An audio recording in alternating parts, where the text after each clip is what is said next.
बिस्मिल्लाहिर्रहमानिर्रहीम। अस्सलाम वालेकुम। और सब खैरियत से माशाअल्लाह माशाअल्लाह। अज मुंजी जड़ी है ना पक गई दी है ते पड़ोला लगे दा माशाअल्लाह मुंजी वड्ढन वास्ते। ते थोड़ी बहुती वढो गई है ते थोड़ा बहुत लगे दे ने वड्ढन वास्ते।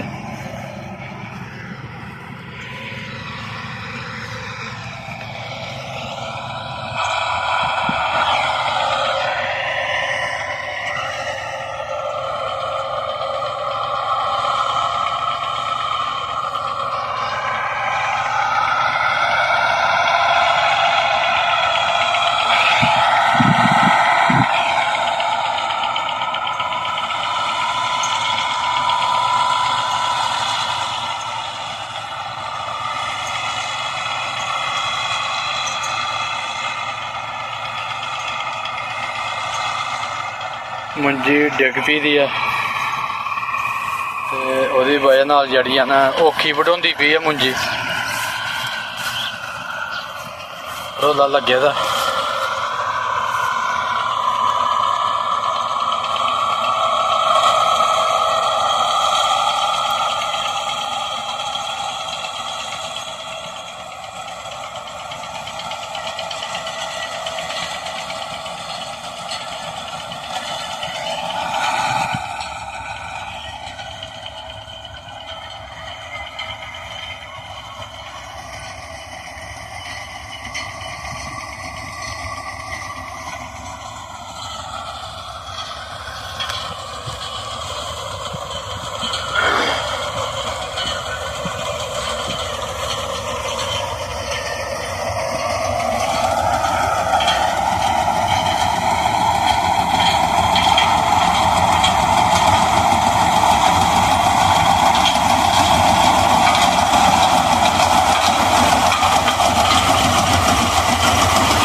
लो जी माशाअल्लाह पड़ोला लगे दा मुंजी वड्ढन डे दा मुंजी सारी डिग पी दी आ चलो हत्थ नाल नहीं वढानी पड़ोले नाल वढो गई आ पर उन्ने दाने नहीं लगे थे क्योंकि डिग पी दी ही चलो अल्लाह माला का बकाया है सुपर है तुहाडे सामने भी सारी डिगी दी है